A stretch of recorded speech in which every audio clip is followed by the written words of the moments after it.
Hey there, I'm professional psychic Karen Marie, and this is Psyched Up Sundays for March 12th, 2023. Thank you so much for tuning in, spending your valuable time here with me.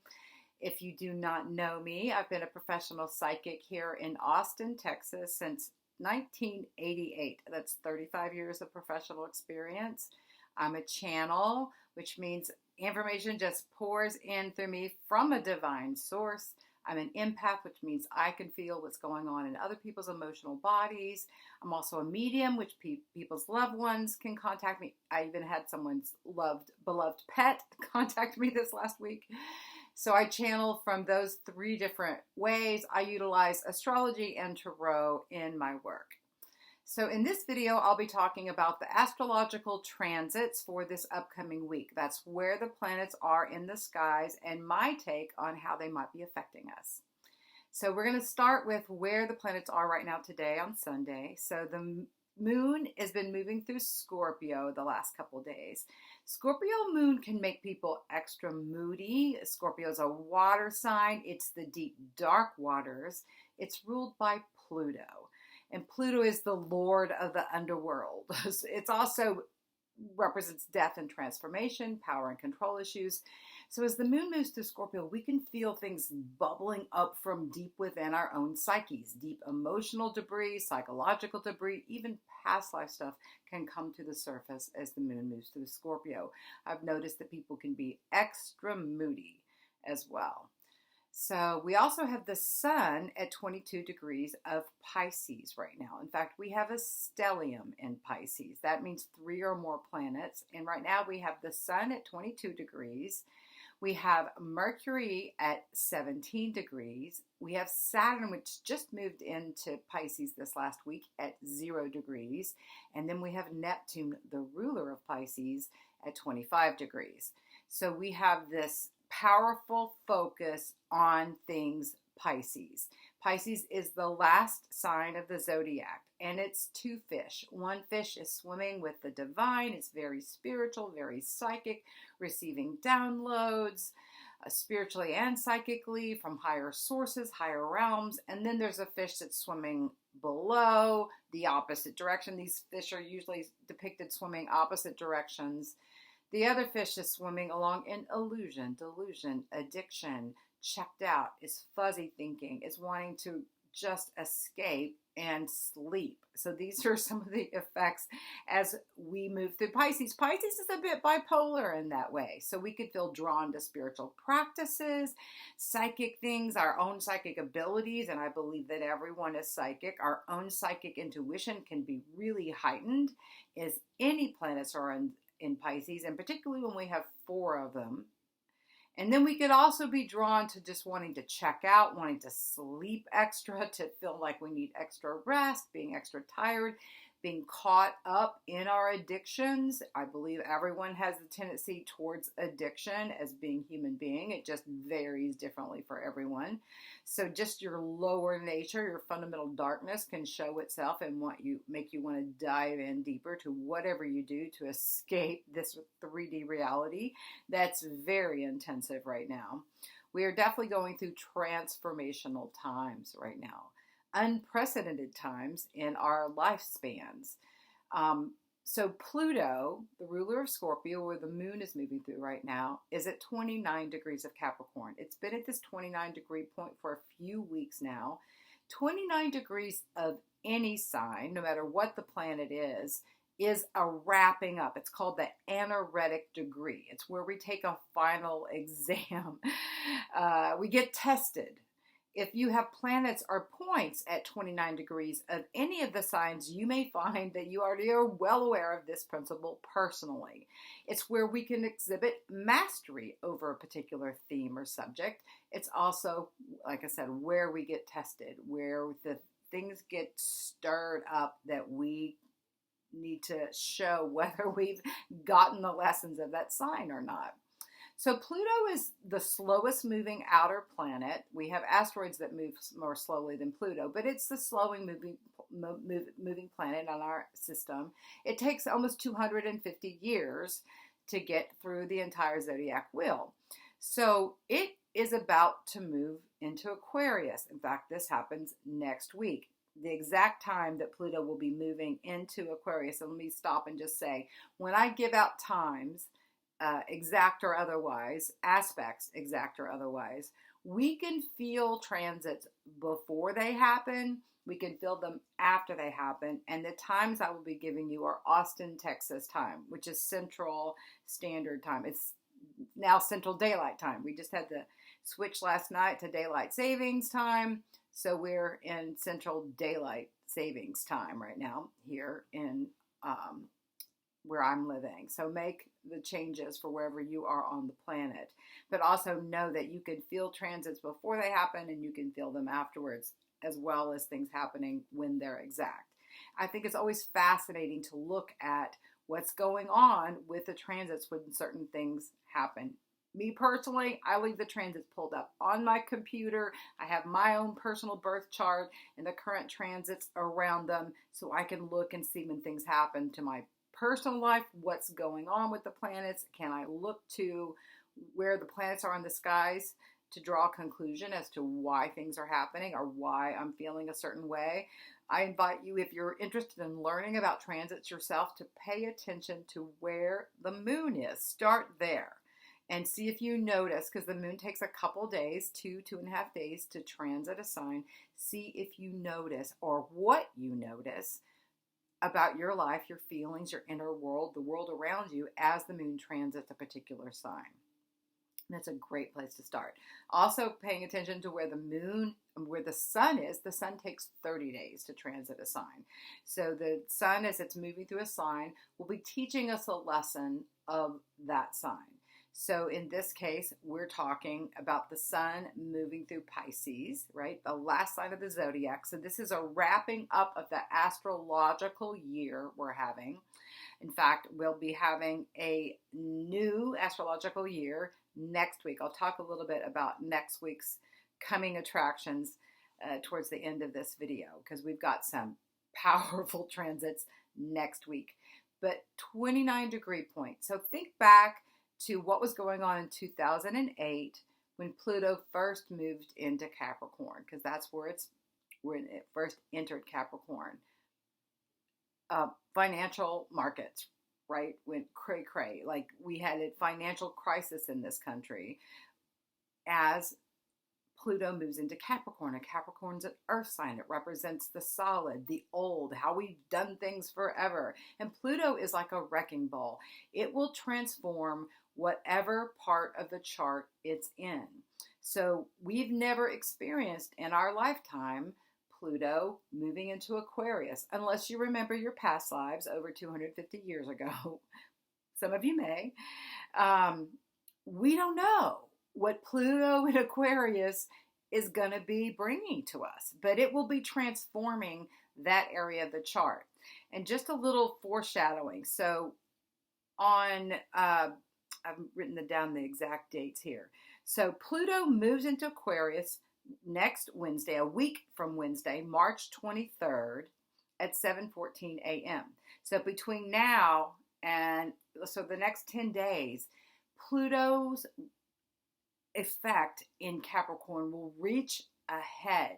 So power and control issues in those things that represent top-down power structures, which is what Capricorn represents, will be really doing the Tower of Babel kind of things. Like anyone, any institution, any organization, any people who are lording power over others, a top-down power paradigm, are going to begin to see these powers shaken and falling, because the energy of Aquarius is two wavy lines, everybody working together. It's an air sign. It's about the future. It's about innovation and doing things outside the box and doing things differently.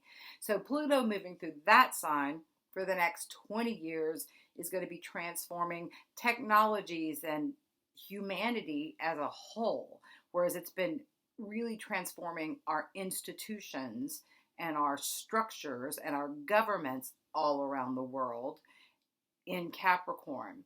So next week on Wednesday the 23rd is when it first dips its little toe into Aquarius. Now it'll just stay at 0 degrees. It'll go up it'll stay at this point, and then in May of this year, it'll go retrograde. And then in June, by June 11th, it backs back into Capricorn. It'll be at this 29-degree point again. And it'll go back to 27 degrees when it goes direct in October. October 10th, it starts moving forward again. And then January of 2024, it goes back into Aquarius for the second time. Then it goes retrograde. It goes up to 2 degrees that time next year. Then it'll go retrograde again. It'll go back. That happens in May 2nd next year. It'll go retrograde at 2 degrees. Then it goes back into 29-degree point, where it'll be September 1st is when it goes back to the 29-degree point of Aquarius. And then October 10th of 2024, it goes direct again, and it'll be at 29-degree point to 29 degrees. And then November 19th of 2024 is when it goes into Aquarius, 0 degrees to stay. And then 20 years, it'll be staying in Aquarius. It'll go retrograde. All planets move forward and backward. And what does retrograde mean anyway? Do they literally turn backwards in the skies? No. It's about the relationship with the earth. So here's an analogy. You're driving down the highway. You pass a slow-moving driver on the right side, right? You're going faster than them. If you look at the rearview mirror, it may appear that they're moving backwards compared to you, right? So that's an example of what the retrograde actually is. It's really an optical illusion, but we feel the effects.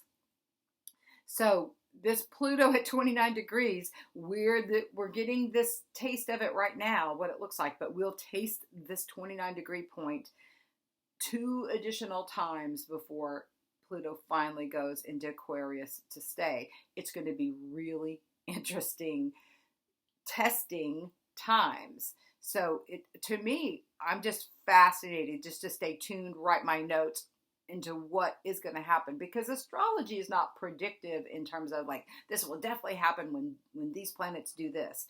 But it's just like the weather forecast, right?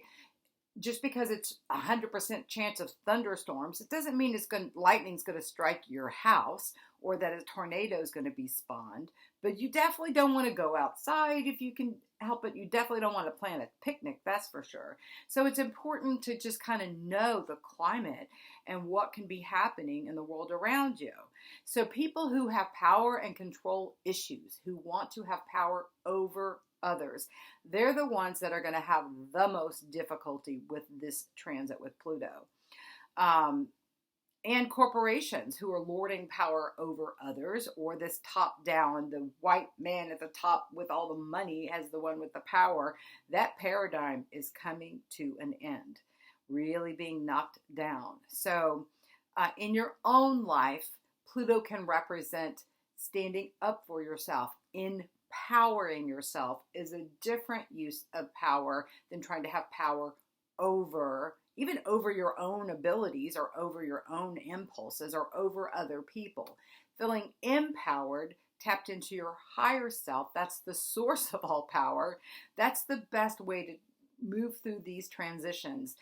Up your spiritual practices, and you can receive greater insights, because the more time you spend centering yourself and tapping into your own divine nature, that's the voice of our intuition, which everyone has, is the voice of your higher self. I'm a Buddhist, so I call that my Buddha nature. You can call that your Christ self or your higher self or your divine self, whatever words work for you.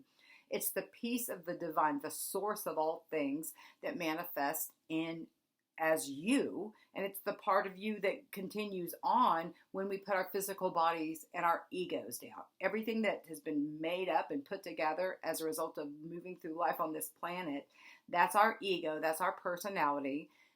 Our soul is a pure essence that's connected to the divine, and our intuition is the voice of our soul.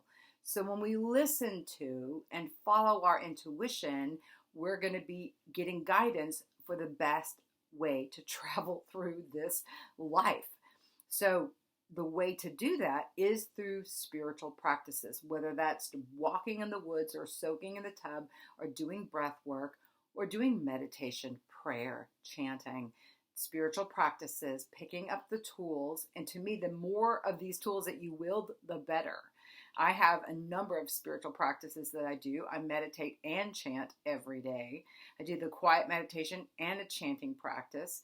And then I also do breath work. I also soak in the tub. I also take walks in nature. I use stones and crystals and essential oils.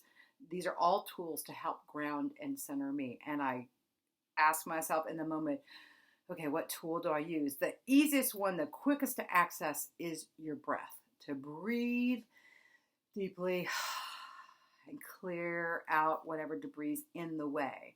The more centered you are into your higher self, the more you can listen to your own intuition as it shows up for you, and everyone's intuition shows up differently. But when you pay attention, you can see how you were guided from your higher self. And when you're listening to and following your intuition, empowering yourself to be nestled and seated in your divine self, not in your ego or this 3D world, you can listen to and go with the flow and be at the best place of your life and just really have life be an unfolding journey.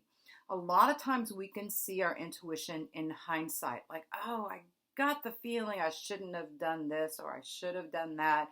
And, we don't listen to our intuition, and then we can see, oh man, I got that. I didn't pay attention. So it's often in hindsight and mistaking not following our intuition that we often are shown how our intuition is speaking to us. So then next time you're prompted or tugged or pulled in a certain way, you're like, okay, last time I didn't listen to this. I'm going to listen to it this time. I'm going to follow its direction, right? And so the more you're listening to your own intuitive voice and following its direction, you're on the best path for your life. This is our internal GPS system. So my work, Psyched Up, is all about everyone getting in touch with, enhancing, developing their own psychic abilities so you can listen to and follow the direction that's best for your life. All right. Back to the transits. This is all about Pluto, though, that I was talking. As though Pluto is about empowerment and transformation, right? And death, the endings of ways of being, of relationships in your life. Pluto brings about endings, and it doesn't play. Like I said, it's like a wrecking ball. I think I'm hearing Miley Cyrus's voice. I came in like a wrecking ball. That's Pluto. It will absolutely leave the part of your chart that it is transiting transformed. Now, Pluto in your birth chart shows you where you came in to do deep level transformational work in this lifetime. And if you want to dive more into what your birth chart says, that's a reason to contact me for private readings. And the links to my website and how you can email me are below this video. Okay, so let's go back to Pisces, and since we have 4 planets in Pisces, Saturn just moved there. So let's start there.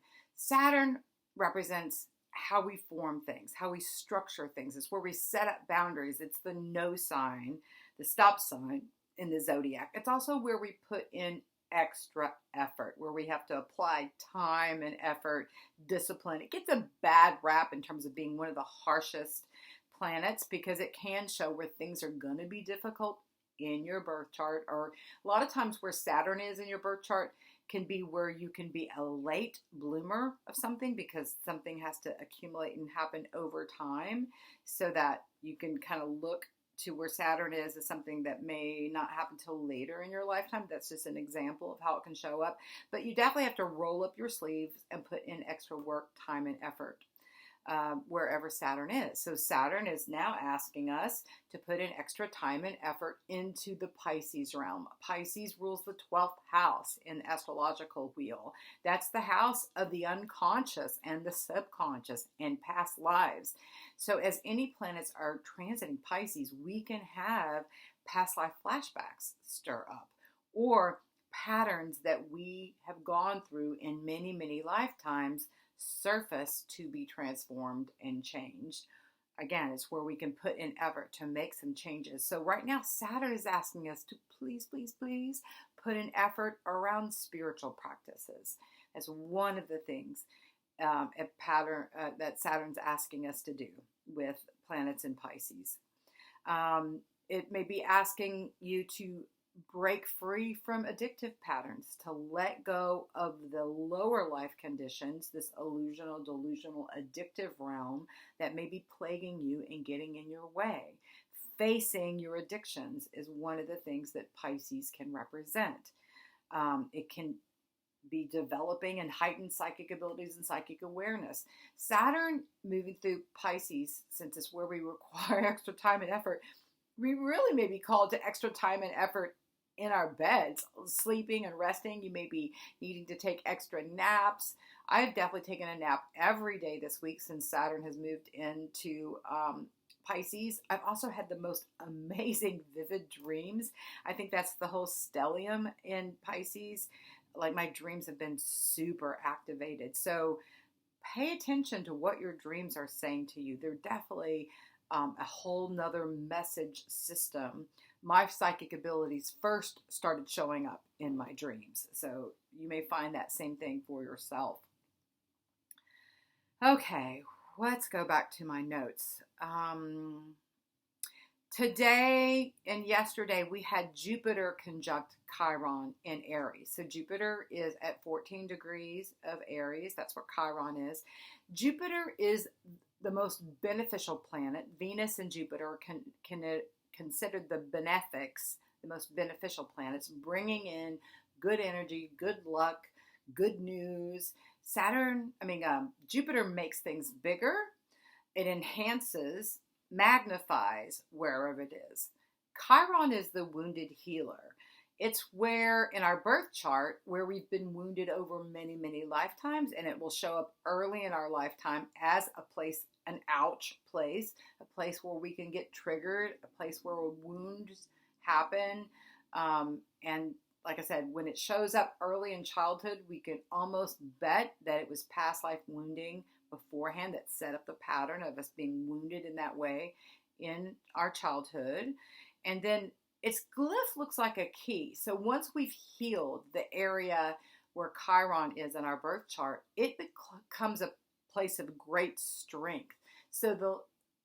And Chiron was an alternative healer, right? So it can be the need to look to alternative healing modalities in order to get healing, whether that's Reiki or acupuncture or any kind of modalities that are beyond traditional therapies or healing practices. Chiron, usually we end up turning to these in order to heal something deep within ourselves. And so when Chiron and Jupiter are together in the skies, as they were today and yesterday, it can magnify the areas in our life where we still have healing yet to do. It can also magnify the areas where we've accomplished some great healing. So we can see both with this transit. We can go, oh, look, normally I would have done this, but look how I handled that. I handled that so differently. I also believe in this second decan of Aries that we're all collectively healing how we show up in the world in terms of our relationships with other people. And do we look to others for our love, our support, our validation? Do we care how many likes we have or how many people support us? Or do we know that when we're aligned within ourselves, we're doing the right thing and it doesn't really matter what anybody else thinks, right? I feel like this is one of the things that Chiron and this mid-decan of Aries is helping us to heal. Not caring what other people think, really empowering ourselves is one of the things that I've been saying about this mid-decan of Aries, right? And a lot of us have had wounding about what other people think of us or what we perceive, what we think other people think of us. It may or may not even be the truth. You think, that you're ugly your whole life and you're like, where did you think that? You're beautiful, or that you're stupid because somebody else told you were, and you're really very smart. These are some areas of like wounding that I've seen a lot with clients, like self-esteem pieces that go back to childhood and perceived reality is what the people around them thought. usually it starts with your family of origin, but it can be schoolmates and friend circles, groups, all that kind of stuff. Your church group, your synagogue, your temple, what the community thought about you or what you perceived they thought about you. And then healing that just can be very empowering. So I think a lot of people are just dropping the care about what the rest of the world thinks right now, which to me is super, super duper powerful. Okay. So the moon is in Scorpio. It will move into Sagittarius at 2:20 a.m. That's tonight, early Monday morning. Sagittarius rules the ninth house in the astrological wheel. This is the house of greater learning, spiritual growth and development, global travel, connecting with people from other parts of the planet. So these themes then become activated as the moon will move through Sagittarius on Monday and Tuesday. Again, keep in mind that we have this backdrop all week long with Pluto being at 29 degrees. So at any point this week, these power and control paradigms could show up. People wanting to have power over you, people who are in positions of power, lording it over the people around them, people being afraid of losing their power. These can be themes that can show up in your personal life, everywhere in the society around you, in our globe, anywhere, definitely in the United States government. These power and control things are reaching ahead. So just know that that's a backdrop going on all week long. And Pluto right now is at 29 degrees and 47 minutes, right? So it's in that last 15 minutes of being in this sign. However, it'll take, again, 10 days. But just notice, see if you notice this theme. It's like a drum beating if it doesn't seem heightened or more exaggerated. And particularly next week, notice on Tuesday, do issues just reach ahead before they shift, before Pluto shifts into Aquarius? And then notice what happens on the world stage, on your national stage, in your own life, how that shows up in your life. It's a fascinating experiment because none of us have experienced it before. It can give you a preview of coming attractions with this back and forth dance that Pluto will be doing between now and November of next year. Okay, on Tuesday the 14th, Mars in Gemini will be squaring Neptune in Pisces. So this can be really confusing. Mars represents how we take action and put energy into things. It's finally getting back to the point it was when it went retrograde in October of last year. So we're going to be moving into new turf this week as Mars moves beyond the 25 degree point of Gemini. Usually Mars takes 6 to 8 weeks to transit a sign. It's been in Gemini for 7 months. So we're ready for Mars to move on because it's really been wreaking havoc, especially if you have planets or points in Gemini between 8 and 25 degrees, which is where the retrograde period was. You may feel personally held back. So now it's kind of like, okay, now we're free to move forward into new territory. We're free to take action. But this square to Neptune on Tuesday can be really confusing because a square is a contentious relationship. Neptune is where we get the psychic and the spiritual downloads, but it can be that illusion, delusion, like I'm not sure.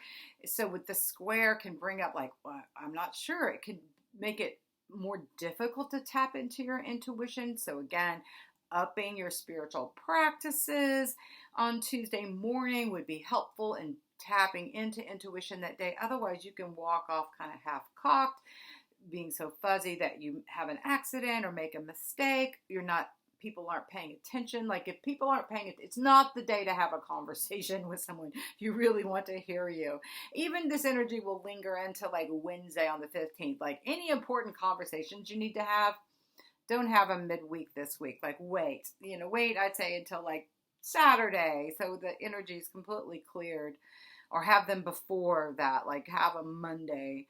So it's just, and so we all may want to be checking out again with this stellium in Pisces, just wanting to like drift out of our bodies and just float away, dissolve what's going on. It could just be this very intensive energy. So, and be careful not to take action against your intuition. Don't override your intuition, but it may take extra effort to find out what your intuition is saying to you on Tuesday. So not impossible, but just like clear out the clutter. On Wednesday at 7:05 a.m., the moon will move into Capricorn. This is a grounding energy since Capricorn is an earth sign.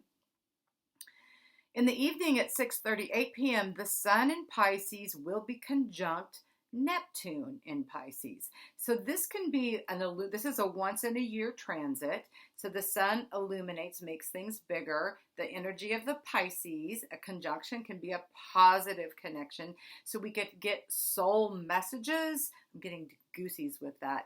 Downloads from spirits, psychic reveals. It could be difficult to sleep, or you might want to sleep more. Both things could be happening. You may want to take a day off because you may just want to chill and be like just be one with the universe. Like this is a, or like just watch Wednesday evening. I would like not do a lot of activities and just be in. This would be a great night to meditate or to write in your journal, and definitely pay attention to dreams Wednesday night. That's the 15th. Thursday the 16th, we have Mercury in Pisces will conjunct Neptune. So again, we have a couple of days of this heightened psychic abilities, spiritual downloads, because Mercury is the messenger. So with the sun conjunct Neptune on Wednesday, and then Mercury conjunct Neptune on Thursday, that's a heightened energy of psychic and spiritual messages coming in, just in a powerful way. But again, you may want to, the Pisces illusion, delusion, checking out thing could also be a factor. You could just be extra spacey, really, as these 4 planets are in, until we get, like, Mercury will be the first one to kind of move on and get on out of Pisces, and then the sun will follow. It can just be sort of a dreamy reality. And again, it's a great time if you're a creative person to get inspired ideas around creative things. Like it's a really rich time for that. So the sun, Mercury is conjunct Pisces at 12:12 p.m. on Thursday the 16th. At 1:09 p.m., the sun in Pisces will square Mars. So this is a contentious relationship. Again, we may be held back in terms of how to take action or how to take energy. And a square with Mars, the god of war, could be a combustible day. Again, we have Pluto at 29 degrees. So fuzzy thinking and people not being able to move the way they want to. This can just be intensive on Thursday. Venus in Aries will square Pluto in Capricorn. So Venus will be at 29 degrees. This is the last degree of Aries. Again, this tested degree. So we have a planet that represents love and relationships and money and finances in a square with Pluto. So we could have transformations in relationships, in money and financial issues coming to a head. This happens exactly at 2:58 p.m. on Thursday the 16th. So again, another kind of contentious energy going on that day. And then Venus will move into Taurus at 5:34 p.m., which could shift that contentious energy and ground, since Venus is the ruler of Taurus. So she's loving it in Taurus. Finally, she's getting out of Aries. She doesn't really like it very much in Aries. Venus in Taurus, she's going to really love that shift. So that's going to be a nice shift. But again, Wednesday during the daytime can feel really contentious and heightened energies. Thursday in the middle of the day. On Friday at 5:44 a.m., so early in the morning, Mercury in Pisces will be conjunct the sun in Pisces. So this will happen at 26 degrees. This can be another spiritual download. So there's great indications for messages coming in, spiritual downloads, but also wanting to check out, like, to get these messages, we often have to disconnect from the 3D world. So this would be a great week to be on retreat like you're just say no to certain activities, or just give yourself extra breath and time to like get clear about things. It's like when your eyesight's fuzzy, like this, the whole week could just feel like, wait, what am I seeing? What am I looking at? Then also the moon at 9:13 a.m., the moon will be at 29 degrees of Capricorn, conjunct Pluto, so magnifying Pluto's energy in the morning on Friday, before the moon moves into Aquarius at 9:24 a.m. So early Friday morning could be a very interesting time. And then 5:25 p.m. on Friday the 17th, Venus and Taurus will be sextiling Saturn in Pisces. This is a lovely energy of setting up commitments and, just setting up the boundaries with those that you love. Like it's like a sextile is a positive connection between how we form our boundaries and our love and our money. It'd be a great time to go through and get your taxes done finally. On Saturday the 18th, Mercury in Pisces will sextile Pluto. Here's another Pluto aspect. 29 degrees. Mercury will be at the very last degree of the whole entire zodiac when it sextiles Pluto. A sextile, again, is a positive connection, so it can draw in the transformational aspects. Again, downloading messages like, what do you need to get? What do you need to see? What do you need to know? What do you need to hear that may help you transform your life? Empower yourself. These are some of the messages that come through. This happens exactly at 10:23 p.m. Saturday the 18th. Then at 11:24 p.m., Mercury moves into Aries, starting a whole new cycle. Aries is the baby of the zodiac. It's the first sign in the zodiac, and it signals new beginnings in terms of our thoughts, our communications with others, and messages that we're receiving. Then on Sunday the 19th at 8:57 a.m., Juno in Taurus will conjunct the North Node at 4 degrees. Now, the nodes, the North Node and the South Node, are always opposite each other in the skies. They've been moving through Taurus, the North Node, Scorpio, the South Node, since January of last year. It takes about 18 months to completely transit a sign. So we'll be having a nodal shift in July where the nodes, the North Node will be moving into Aries, the South Node will be moving into Libra. So right now at 4 degrees is a breakdown, breakthrough energy. It is the energy of where you belong. I belong here, I don't belong there. The North Node is collectively teaching us where we belong. At 4 degrees of Taurus, where do I belong creating value for my life? Who in my life shows me that I'm valued? These are some of the lessons that I think, putting together the number 4 and the properties of Taurus and where they're coming together here. And the South Node is what we're collectively releasing, letting go of, where I don't belong. I don't belong with this person. I don't belong eating these foods. I don't belong drinking these drinks. I do belong with these people. I do belong eating this food. Or these are just some examples of what we could be seeing. Juno is where we commit to things. It's who we're committed to. So making commitments along this line of, where do I belong? Who do I belong with? What do I belong doing? And again, I said 4 is a breakdown, breakthrough energy. Things can fall away when they're at 4 degrees of any of the signs. If you have a major planet or point at 4 degrees of any of the signs, you may find that people love you or they hate you, or your life has been like between challenging and ease. It just, some things go really well, some things are super difficult. If things fall away now, if things don't come together now, let it go. It's not supposed to be in your life. If it doesn't happen right now, if things are falling away, people are just moving out of your life, let it go, let them go. Like, it's just, so with this conjunction between Juno that represents commitments, who and what we're committed to, and the North Node, it can be a new commitment to, again, where we belong. And then at 10:11 a.m. next Sunday, the 19th, the moon will move into Pisces. So then we'll have 5 planets in Pisces. Really, if it's not already amplified enough, the lessons of Pisces will be reaching a huge head at the end of next week.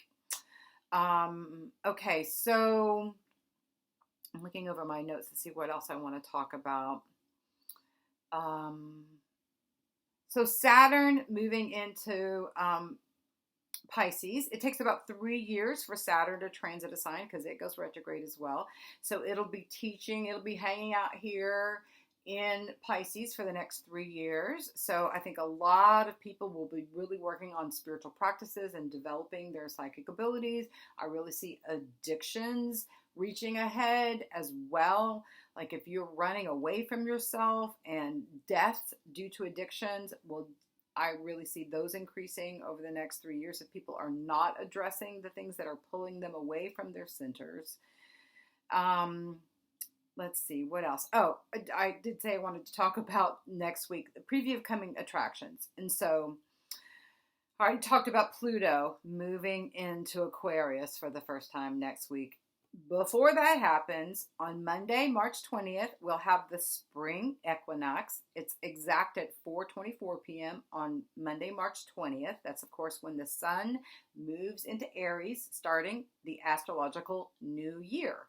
So we have another week to wrap up this year. I mean, this is a great time to do your vision boards, to get ready, just like you would do at the end of the calendar year. This is what you want to have for the next astrological year for your life. So this is a great week to be thinking about that, planning your vision boards, writing your list of things you want to accomplish in the next astrological new year.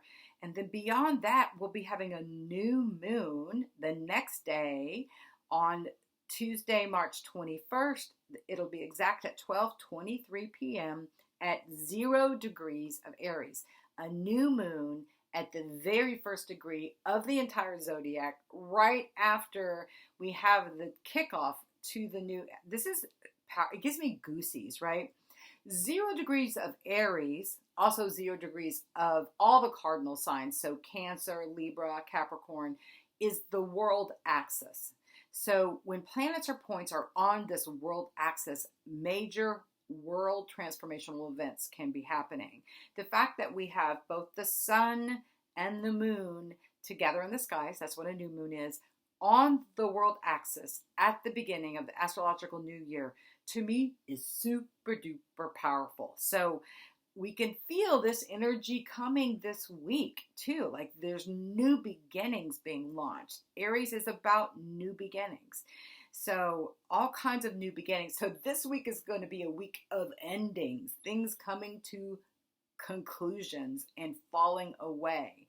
Let the things fall away. They're going to fall away. Embrace the new as it comes in next week. Also, next week, Mars will finally move into Cancer. That happens on Saturday, March 25th.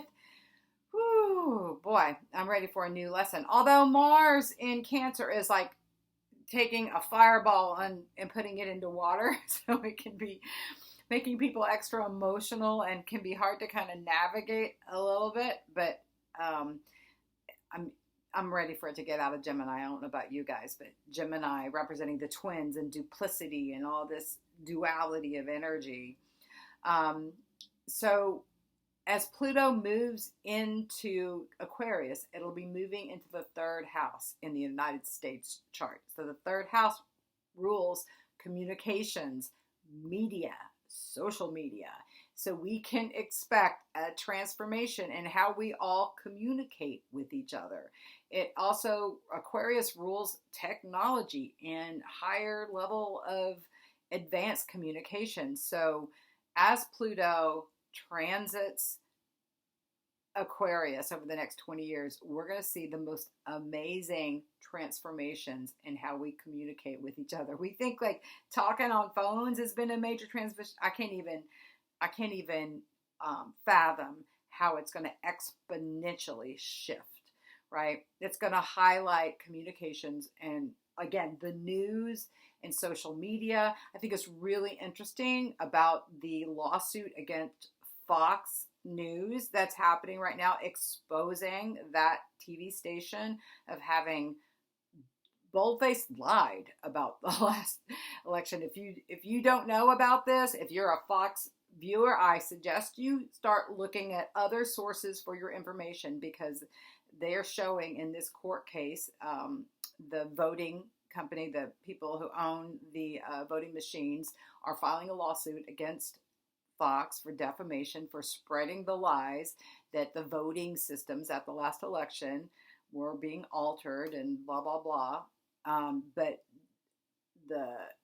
from the head of Fox News down to their local people on the front of the camera, they're showing text messages of how they didn't even believe in Trump, that they didn't believe the elections were stolen, that they didn't believe the guests they were interviewed saying that the election was rigged, and that they knew that this stuff was not true.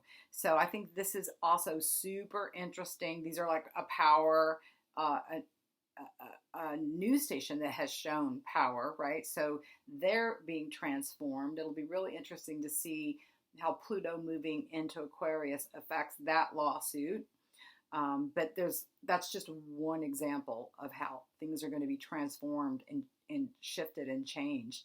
But please get your news from more than one source. I would stay away from all the television news programs and go on the internet and just explore and find some more neutral sources for your information. That's just what I would suggest for the average person to get a more balanced accounting of what's really going down around the globe.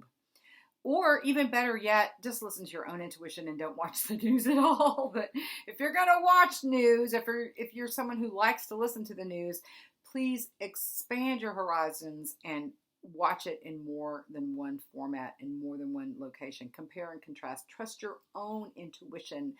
I know personally that when I hear BS, I feel it resonate as BS. When I hear someone speaking truth, my system reacts. It opens up. That feels right. That resonates as truth. When something resonates as BS, it hits me intuitively, not logically, rationally. It's intuitively. That feels like BS. Pay attention to your own intuition when it comes to receiving information from media sources, your social media sources, even the people in the world around you, right? Trust your own intuition first and foremost. Okay, I think that's all I have for the notes for the upcoming week. Have a great week. Let me know how Pluto affects your life. If you're seeing these power and control issues show up in your life personally, I'd love to hear about it. I'd love to have anecdotes for where you see these power and control issues reaching ahead and how they show up in your personal life. Have a great week. Contact me if you want a private session. Peace.